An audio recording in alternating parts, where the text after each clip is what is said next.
amongst starting cornerbacks in the league. I'm talking about guys that played 80% of their team snaps, I should say. Jeff Okudah ranks, and I actually got to correct myself. I said 15th in the tweet. He actually ranks 14th. You know, on PFF, they update the games for the day. 14th amongst all quarterbacks in the NFL per PFF in defensive snaps this year. Pretty good. Oh, coverage? You want to talk about coverage snaps? 17th.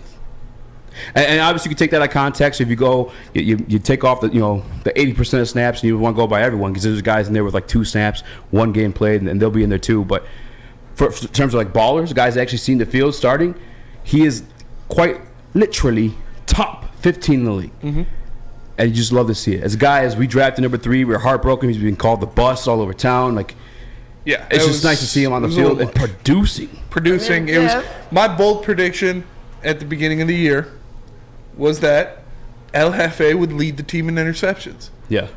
He's on track. I mean, you only got to get one more, and he's tied for the team lead. But he played a great game. He was only targeted twice, and no receptions resulted from those targets. He was clamping down the field. You love to see him being opportunistic on that pick 6. You love to see that.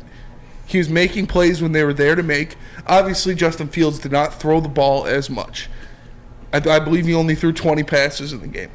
But only 2 of them went to El Jefe's side because he had that clamped up over there. And you love to see the young man going out there and performing like this on a week-to-week basis. He's making plays. He locked down Justin Jefferson. He played against the Seahawks.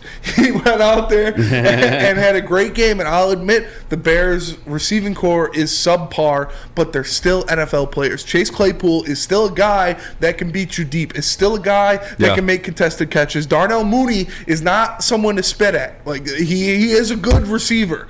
But Jefe went out there and he played a great game. He has been a focal point of this defense all season, and he is continuing to show that on a week-to-week basis, that he's not only getting better as he is getting more reps, but he's showing his athleticism. He's showing his physicality in the tackling game as well as defending wide receivers. You love to see Jefe out there making happy plays. for him, man. Genuinely happy for him. I mean, this is all coming after an Achilles injury. An Achilles injury, and oh, by the way, there's another gentleman on our football team that hasn't seen the field yet dealing with the Achilles injury. He's not even come back from the Achilles injury, but he's come back and he's playing his ass off, and he's on a shitty defense along with it. Yes. Like, take that with a grain of salt. Like, it's easy to see Detroit Lions, like, worst defense in the league, and then like you don't notice he's part of it, and you kind of lump him in there with that. But no, for the majority of the part, El Jefe has been playing pretty well this year. Jefe is free. You love to see the guy out there because, like you said, you took so much slack.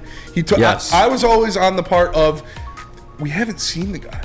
We haven't seen him play. He hasn't played enough for me to label him a bust. We both said that at the beginning of the season. He has not been on the field enough to be labeled as a bust yet.